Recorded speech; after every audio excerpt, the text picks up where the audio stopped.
नमस्कार, स्वागत है आपका बिहार समाचार में। चलिए जानते हैं आज की बिहार की अब तक की सबसे बड़ी और महत्वपूर्ण खबरों के बारे में। हम सभी खबरें आपके लिए काम के लेकर आए हैं, पर इससे पहले अगर आप चैनल पर नए हैं तो चैनल को सब्सक्राइब जरूर कर लें ताकि आपको बिहार की हर ताजा तरीन खबरें सबसे पहले मिल सके। तो चलिए शुरुआत करते हैं आज की पहली और बड़ी खबर से।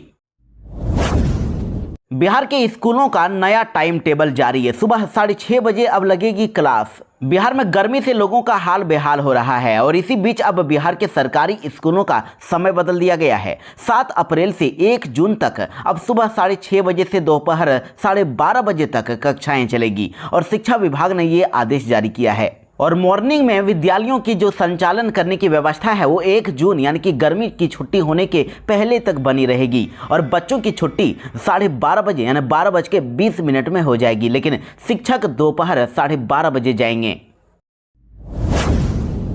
बिहार में बीएड करने की चाह रखने वाले सभी अभ्यर्थियों के लिए बड़ी खबर है। बीएड एंट्रेंस एग्जाम के लिए आवेदन स्टार्ट हो गया है। यदि आप भी एक टीचर बनने का सपना देख रहे हैं तो इसके लिए सबसे पहले आपको बीएड या फिर डीएलएड की डिग्री होनी चाहिए। और अब देखिए आपके लिए बहुत बड़ी खबर आ रही है कि आपके लिए राज्य स्तरीय 2 वर्ष बीएड एवं शिक्षा शास्त्री सत्र 2025-27 में नामांकन के लिए संयुक्त प्रवेश परीक्षा की यानी कि एंट्रेंस एग्जाम के लिए आवेदन प्रक्रिया शुरू हो गई है। और पूरे बिहार भर में गवर्नमेंट या फिर प्राइवेट कोई भी बीएड कॉलेजों में एडमिशन के लिए अभ्यर्थियों को सबसे पहले तो बिना लेट फाइन के आपको सबसे पहले 27 अप्रैल तक ऑनलाइन आवेदन करना होगा। परीक्षा 24 मई को आयोजित की जाएगी और परीक्षा का रिजल्ट 10 जून को जारी किया जाएगा। बताया जा रहा है कि 28 अप्रैल से लेकर फिर 2 मई तक ऑनलाइन आवेदन किए जा सकते हैं, जिसमें आपको लेट फाइन देना होगा। और आवेदन पत्र में किसी प्रकार के सुधार के लिए 3 से 6 मई की डेट निर्धारित की गई है। मौसम विभाग ने आंधी बारिश का जारी किया अलर्ट है। बिहार के कई शहरों में 5 दिनों तक पड़ेगी बारिश। जी हां, बिहार में गर्मी के बीच लोगों के लिए राहत भरी खबर है। मौसम विभाग ने बिहार के 18 जिलों में आंधी तूफान के साथ बारिश और वज्रपात को लेकर अलर्ट जारी किया है। मौसम विभाग के पूर्वानुमान के अनुसार अगले 5 दिनों तक बिहार में बारिश हो सकती है। 7 तारीख से 9 अप्रैल तक बिहार के कई जिलों में बारिश होने की संभावना है। 7 से 8 अप्रैल तक सुपौल, अररिया, किशनगंज, मधेपुरा, पूर्णिया, खगड़िया, कटिहार, बेगूसराय, पटना, नालंदा, जहानाबाद और शेखपुरा, मुंगेर, भागलपुर, गया, नवादा, जमुई और बांका में बारिश होगी। उसके बाद 8 और 9 अप्रैल तक सुपौल, अररिया, किशनगंज, मधेपुरा, पूर्णिया, खगड़िया, कटिहार, बेगूसराय, पटना, नालंदा, जहानाबाद, शेखपुरा, मुंगेर, भागलपुर, गया, नवादा, जमुई, बांका के साथ साथ बक्सर, भोजपुर, रोहतास, औरंगाबाद, अरवल में बारिश होगी। और मौसम विभाग का कहना है कि इन जिलों में कहीं येलो तो कहीं रेड अलर्ट जारी किया गया है और इन जिलों में 40 से 50 किलोमीटर प्रति घंटे की रफ्तार से तेज हवा और वज्रपात की संभावना जताई गई है। वक्फ संशोधन बिल को लेकर जेडीयू में हुई बगावत, नीतीश कुमार को लगा बड़ा झटका। जी हां, बड़ी खबर आ रही है। जेडीयू ने वक्फ संशोधन बिल पर मोदी सरकार का समर्थन किया है, जिसके बाद से अब मुख्यमंत्री नीतीश कुमार की पार्टी में घमासान मचा हुआ है। बगावत शुरू हो गई है। एक के बाद एक मुस्लिम नेताओं का इस्तीफा जारी है और अब तक बिल को समर्थन देने से नाराज 7 मुस्लिम नेताओं ने तो जेडीयू पार्टी छोड़ दी है। देखिए, इनमें पूर्व प्रदेश सचिव एम राजू नैयर, अल्पसंख्यक प्रकोष्ठ के प्रदेश सचिव मोहम्मद शाहनवाज मलिक, बेतिया जिला के उपाध्यक्ष नदीम अख्तर, प्रदेश महासचिव सीएन मोहम्मद, तबरेज सिद्दीकी अली, भोजपुर से पार्टी सदस्य मोहम्मद दिलसान राइन और खुद को मोतिहारी के ढाका विधानसभा सीट से पूर्व प्रत्याशी बताने वाले मोहम्मद कासिम अंसारी शामिल हैं। नवादा जिले के जेडीयू जिला सचिव मोहम्मद फिरोज खान ने भी अब पार्टी से इस्तीफा दे दिया है। फिरोज खान ने मुख्यमंत्री नीतीश कुमार की दोहरी नीति का हवाला देते हुए यह कदम उठाया। और देखिए, दूसरी ओर की खबर को भी आपको बता देते हैं। वहीं डिप्टी सीएम विजय सिन्हा ने अब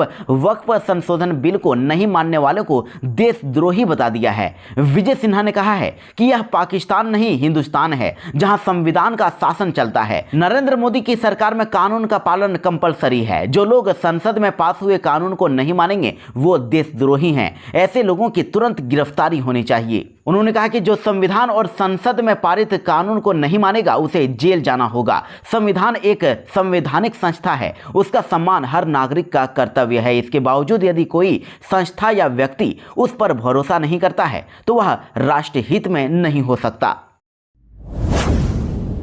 बिहार में 32,000 से भी ज्यादा हेडमास्टर को हुआ जिला आवंटन, बाकी अभ्यर्थियों को दोबारा मिलेगा ऑप्शन। बिहार में प्राथमिक विद्यालयों में हेडमास्टर्स के जिला आवंटन की प्रक्रिया पूरी कर ली गई है। इस प्रक्रिया में 32,688 शिक्षकों को उनके जिलों में नियुक्त कर दिया गया है, जबकि 2,645 उम्मीदवारों को उनकी पसंद का जिला नहीं मिल सका। ऐसे अभ्यर्थियों को एक बार फिर से नए विकल्प भरने का अवसर मिलेगा। आपको बता दें कि बीपीएससी ने प्राथमिक विद्यालयों के हेडमास्टर पद के लिए 36,947 अभ्यर्थियों की सिफारिश की थी और इसके तहत शिक्षा विभाग ने 4 चरणों में काउंसलिंग करवाई। ये प्रक्रिया 9 से 13 दिसंबर 2024 तक, 8 से 9 जनवरी 2025, 10 फरवरी 2025 और 28 मार्च 2025 तक चली। इस दौरान 35,386 शिक्षकों ने ऑनलाइन माध्यम से 3-3 जिलों के विकल्प दिए थे और काउंसलिंग के बाद 35,333 अभ्यर्थियों के डॉक्यूमेंट सही पाए गए और इनके जिला आवंटन के लिए गठित समिति ने सॉफ्टवेयर के माध्यम से पूरी प्रक्रिया कर ली है। बिहार में अब तेजी से होगा भूमि सर्वे का काम, 1,000 से अधिक पदों पर होने वाली है भर्ती। जी हाँ, दरअसल आपको बता दें कि पिछले साल 10,000 लोगों की संविदा पर नियुक्ति हुई थी और जिसमें से 1,000 को पक्की नौकरी मिलने के बाद उन्होंने त्याग पत्र दे दिया है। लेकिन अब बिहार भूमि सर्वेक्षण में तेजी लाने के लिए 1,000 से अधिक पदों पर जल्द ही भर्ती होने वाली है। विशेष सर्वेक्षण सहायक बंदोबस्त पदाधिकारी, कानूनगो और अमीन के पदों पर नियुक्तियां की जाएगी। इनके नौकरी छोड़ने का कारण की बात करें तो बीटेक डिग्रीधारी कानूनगो एवं सहायक बंदोबस्त पदाधिकारी बीपीएससी परीक्षा पास करने के बाद नौकरी छोड़ चुके हैं और इसलिए इन रिक्त पदों को जल्द से जल्द भरने के प्रयास किए जा रहे हैं। बिहार में रेल यात्रियों के लिए बड़ी खुशखबरी, अब आसानी से मिल जाएगा खोया या चोरी हुआ मोबाइल फोन। जी हाँ, देखिए बड़ी खबर आ रही है। अगर आपके ट्रेन में अगर मोबाइल खो जाता है या फिर खोया हुआ है तो आपके लिए बड़ी अपडेट है। रेल यात्रियों के खोए गए या गायब मोबाइल फोन को ढूंढ निकालने के लिए अब रेलवे सुरक्षा बल यानी आरपीएफ ने दूरसंचार विभाग से हाथ मिला लिया है और जिसके तहत अब आरपीएफ ने दूरसंचार विभाग के सेंट्रल इक्विपमेंट आइडेंटिटी रजिस्टर यानी कि CEIR पोर्टल के साथ सफल साझेदारी की है। तो अब भारतीय रेल के द्वारा इस पहल को पूरे भारत में लागू किए जाने के बाद करोड़ों रेल यात्रियों को फायदा मिलेगा। अपना गुम हुआ मोबाइल फोन प्राप्त करने के लिए यात्री इसकी रिपोर्टिंग रेल मदद या फिर 139 डायल करके जरिए कर सकेंगे। यानी कि आपका अगर मोबाइल खो जाता है तो बस आपको 139 पर डायल करके बताना होगा और यदि यात्री FIR दर्ज नहीं कराना चाहते हैं तो उन्हें CIR पोर्टल पर अपनी शिकायत दर्ज करने का भी ऑप्शन मिलेगा। SSC MTS एग्जाम फर्जीवाड़े में नया खुलासा, 72 और छात्रों की हुई पहचान। पूर्णिया SSC MTS परीक्षा घोटाले में पुलिस ने 72 और छात्रों की पहचान की है जिनके नाम पर दूसरे छात्रों ने परीक्षा दी थी। पुलिस ने इस मामले में 3 सरगनाओं को भी गिरफ्तार किया है और उनसे लगातार पूछताछ कर रही है। पूछताछ के दौरान फर्जीवाड़ा करने वाले गिरोह के 3 सदस्यों ने फर्जीवाड़ा के संबंध में कई अहम जानकारियां पुलिस को दी है जिनका वेरिफिकेशन पुलिस कर रही है। वक्फ विधेयक पर लगी संसद की मुहर, कानून बनने में बस एक कदम दूर। वक्फ विधेयक पर संसद ने अपनी मुहर लगा दी है। लोकसभा के बाद राज्यसभा में भी 12 घंटे से अधिक चली मैराथन बहस के बाद इसे पारित कर दिया गया और इस विधेयक के समर्थन में 128 और विरोध में 95 वोट पड़े। वहीं आपको बता दें कि विधेयक पर विपक्ष की ओर से कई संशोधन पेश किए गए जिसे सदन ने खारिज कर दिया और अब दोनों सदनों से पारित होने के बाद इसे तुरंत ही राष्ट्रपति की मंजूरी के लिए भेजा गया और उनकी मंजूरी मिलते ही यह विधेयक कानून का रूप ले लेगा। शिक्षा विभाग ने अब शिक्षकों को दी चेतावनी और सभी डीईओ को पत्र लिखकर दी सख्त हिदायत। बिहार के सरकारी स्कूलों में शिक्षा के स्तर को सुधारने के लिए शिक्षा विभाग लगातार प्रयास कर रहा है और विभाग के द्वारा तमाम तरह की कोशिशें की जा रही है। हालांकि अब भी कुछ ऐसे शिक्षक हैं जो सोशल मीडिया के जरिए विभाग की किरकिरी कराने में कोई कसर नहीं छोड़ रहे हैं। शिक्षा विभाग अब ऐसे शिक्षकों के खिलाफ सख्त एक्शन लेने की तैयारी कर रहा है। देखिए, दरअसल शिक्षा विभाग ने यह पाया कि कुछ शिक्षकों के द्वारा सोशल मीडिया पर विभाग के खिलाफ टिप्पणियां की जा रही है, शिक्षा विभाग की बुराई हो रही है। शिक्षक अपनी शिकायतों को विभाग के टोल फ्री नंबर पर दर्ज कराने के बजाय सोशल मीडिया का इस्तेमाल कर रहे हैं, जिससे शिक्षा विभाग की छवि धूमिल हो रही है। इसलिए प्राथमिक शिक्षा विभाग की निदेशक साहिला ने अब राज्य के सभी जिला शिक्षा पदाधिकारी यानी डीईओ को पत्र लिखा और यह सुनिश्चित करने के लिए कह दिया है कि इस प्रवृत्ति पर तत्काल ही रोक लगाई जाए। उनका कहना है कि ये देखा जा रहा है कि राज्य के विभिन्न प्राथमिक, मध्य माध्यमिक और उच्च माध्यमिक विद्यालयों के जो शिक्षक हैं वो विभाग की नीतियों और कार्य प्रणाली के विरुद्ध सोशल मीडिया प्लेटफॉर्म जैसे कि फेसबुक, यूट्यूब, एक्स, इंस्टाग्राम या व्हाट्सएप आदि का उपयोग करके सार्वजनिक रूप से अनुचित टिप्पणियों और वीडियो को पोस्ट कर रहे हैं। ये आचरण न केवल सेवा नियमों के विरुद्ध है बल्कि इससे शिक्षा विभाग की गरिमा और प्रतिष्ठा पर भी प्रतिकूल प्रभाव पड़ रहा है। तो शिक्षा विभाग के इस आदेश के बाद भी अगर कोई शिक्षक फिर भी ऐसा काम करते हैं तो फिर इन शिक्षकों के खिलाफ सख्त कार्रवाई की जा सकती है।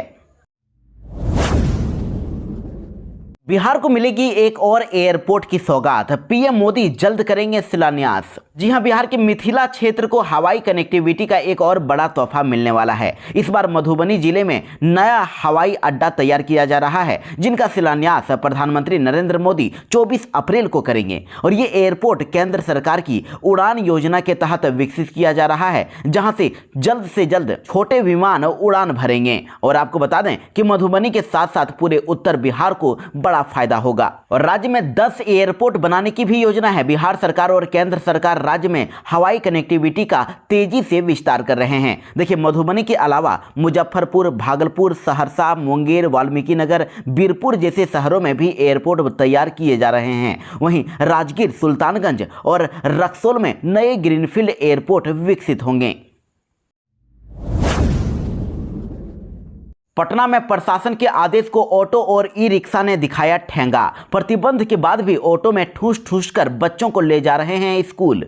जी हां, पटना में प्रशासन के द्वारा लगाए गए प्रतिबंध के बावजूद भी ऑटो में बच्चों को ठूस ठूस कर ले जाया जा रहा है। यह बच्चों की सुरक्षा के लिए बड़ा खतरा है। कई बार ओवरलोडेड ऑटो दुर्घटनाग्रस्त का शिकार हो जाते हैं और इसके बाद भी ऑटो चालक क्षमता से ज़्यादा बच्चों को बिठाकर चलते हैं। ओवरलोडेड ऑटो चालकों के खिलाफ बरती जा रही सख्ती से अभिभावकों को बड़ी राहत मिली है।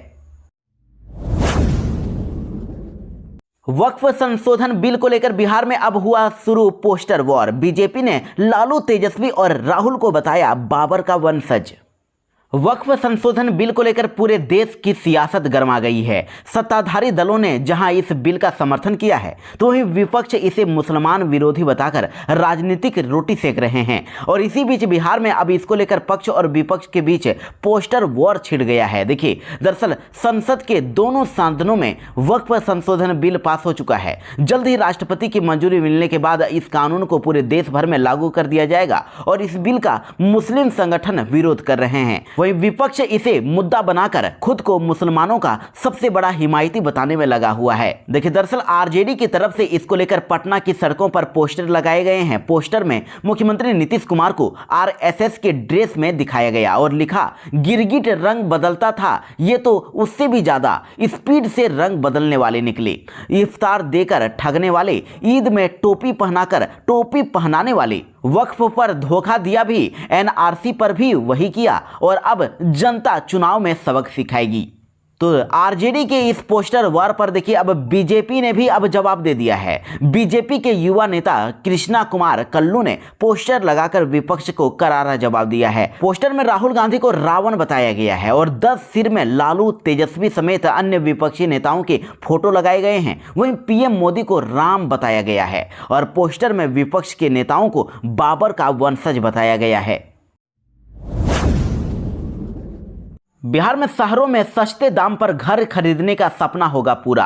नीतीश सरकार ने बनाया खास प्लान। नगर विकास एवं आवास विभाग ने किफायती आवास नीति 2017 में संशोधन कर दिया है और अब पीपीपी मोड में बिल्डरों को 50% हिस्सेदारी दी जाएगी। इससे स्लम पुनर्विकास और एलआईजी आवास परियोजनाओं में मदद मिलेगी। इसके साथ ही बिहार में वेंडिंग जोन बनाने के लिए जीआईएस सर्वे किया जा रहा है और अब तक 25 वेंडिंग जोन बनाए गए हैं, जिसमें से 1685 फुटपाथी दुकानदार बसाए गए हैं।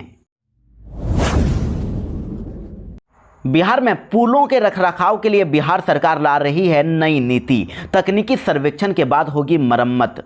बिहार सरकार अब पुलों के रखरखाव के लिए एक नई नीति ला रही है। इस नीति के तहत पुलों की मरम्मत यानी रिपेयरिंग से पहले एक व्यापक तकनीकी सर्वेक्षण किया जाएगा। सर्वेक्षण के आधार पर पुलों को नंबर दिए जाएंगे और उनकी मरम्मत की प्राथमिकता तय की जाएगी। सर्वेक्षण में पुलों के expansion, joint, foundation, railing structure, super structure और बियरिंग आदि की जाँच होगी। यानी कि पुल मेंटेनेंस पॉलिसी को अब बहुत ही जल्द राज्य कैबिनेट की मंजूरी के लिए भेजा जा रहा है और इस पॉलिसी के तहत पुलों की मरम्मत पर अभी तुरंत काम नहीं आरंभ होगा। इसके लिए बहुत ही बड़े स्तर पर पुलों का तकनीकी सर्वे होगा। तकनीकी सर्वे की रिपोर्ट के आधार पर उन्हें नंबर दिए जाएंगे। उस नंबर के आधार पर ही ये तय होगा कि कौन से पुल पर तुरंत काम करने की जरूरत है। बिहार में अभियान बसेरा 2 के तहत 1,23,000 परिवारों का हुआ सर्वे, 36,000 का नाम हटाया। जी हां, अभियान बसेरा 2 के तहत बिहार में किए गए सर्वे में सर्वेयरों के द्वारा बड़े पैमाने पर अनियमितता बरतने का पता लग गया है। दरअसल सभी जिलों में 1,23,146 परिवारों का सर्वे किया गया और जिसमें से 36,458 परिवारों को not fit for land allotment यानी भूमि आवंटन के लिए उपयुक्त नहीं बताकर नाम हटा दिया गया। रामनवमी के अवसर पर पीएम मोदी देंगे बड़ी सौगात। नवनिर्मित पंबन रेल पुल का करेंगे उद्घाटन। प्रधानमंत्री नरेंद्र मोदी 6 अप्रैल को तमिलनाडु का दौरा करने वाले हैं। रामनवमी के अवसर पर दोपहर करीब 12 बजे वे भारत की पहले वर्टिकल लिफ्ट समुद्री पुल नए पंबन रेल पुल का उद्घाटन करेंगे और पीएम मोदी सड़क पुल से एक ट्रेन और एक जहाज को भी हरी झंडी दिखाएंगे और पुल के संचालन को भी देखेंगे। और इसके बाद दोपहर करीब 12:45 पर वो रामेश्वरम में रामनाथ स्वामी मंदिर में दर्शन और पूजा करेंगे। रामेश्वरम में दोपहर करीब 1:30 बजे वह तमिलनाडु में 8,300 करोड़ रुपए से अधिक की लागत वाली विभिन्न रेल और सड़क परियोजनाओं की आधारशिला रखेंगे और उन्हें राष्ट्र को समर्पित करेंगे। इस अवसर पर वह जनसभा को भी संबोधित करेंगे।